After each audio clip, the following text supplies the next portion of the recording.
Bonjour, bienvenue sur Mon Financier. Nouveau record sur 52 semaines pour le marché parisien, un CAC qui décidément enchaîne les plus hauts. On est allé tester aujourd'hui en séance le seuil des 4780 points, donc un marché qui se retrouve au plus haut depuis 6 ans et demi. Alors c'est bien sûr le signe d'un optimisme quasiment inébranlable sur un accord rapide entre Athènes et ses créanciers internationaux de la Troïka. Alors la Troïka réunit la BCE, le Fonds monétaire international et la Commission européenne, et tout ce petit monde-là anticipe donc un accord rapide.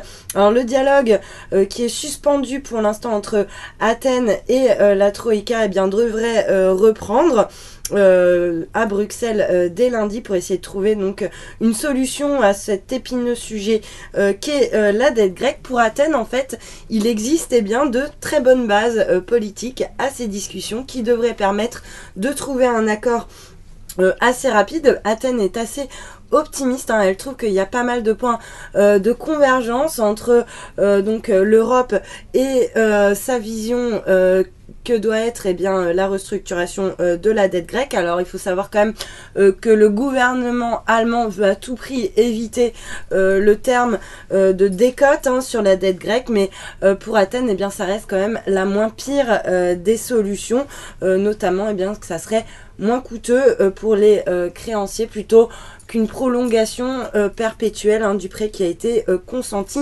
à Athènes. Donc beaucoup d'optimisme en Europe face à ces discussions. On a la bourse d'Athènes qui s'inscrit à nouveau en forte hausse, des rendements obligataires qui s'inscrivent en baisse. C'est le signe finalement que le marché reprend confiance dans la solvabilité, dans la soutenabilité de la dette grecque, et surtout qu'ils anticipent un accord assez rapide. Donc on a un CAC qui s'adjuge 0,7% à 4760 points, ailleurs Francfort grappille 0,3%, puis on a Madrid et Milan qui s'inscrivent en forte hausse respectivement plus 2 et 1,13%. Du côté des valeurs maintenant, alors les perspectives d'ArcelorMittal redonnent un moral d'acier aux investisseurs puisque le titre signe actuellement la plus forte hausse sur le CAC avec un gain de 5%. Alors pourtant la chute des prix du minerai continue à pénaliser le sidérurgiste qui a publié finalement des résultats assez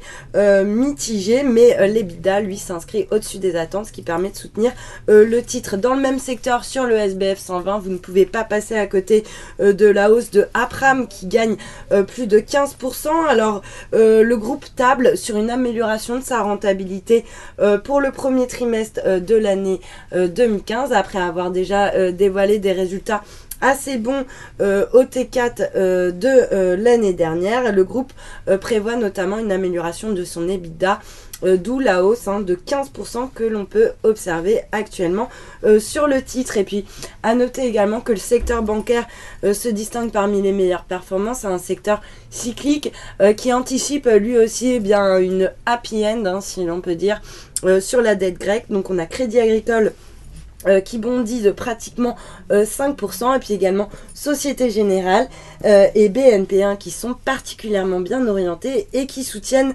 le CAC. Le secteur des biens de consommation en revanche est mal orienté. L'Oréal redonne 2,6%. Danone qui perd également un petit peu de terrain. Et puis pour terminer sur les valeurs, Nexan qui bondit de 11%. Le groupe a pourtant renoncé à la publication d'objectifs financiers chiffrés, mais il a décidé de renforcer ses mesures de restructuration, tout ça pour essayer de regonfler un petit peu sa compétitivité. Le marché lui en tout cas apprécie puisque le titre, comme je vous le disais, gagne plus de 11%. Et puis sur le marché d'échange, l'euro lui reste assez stable, pardonnez-moi, par rapport au dollar. On est repassé largement au-dessus du seuil des 1,14. À noter qu'il s'inscrit en légère baisse par rapport au yen à 118,67. Et puis un billet vert qui lui aussi reste à peu près stable face à la devise japonaise autour des 135,57 yens. Et puis pour terminer, un petit mot sur le pétrole qui poursuit son rebond.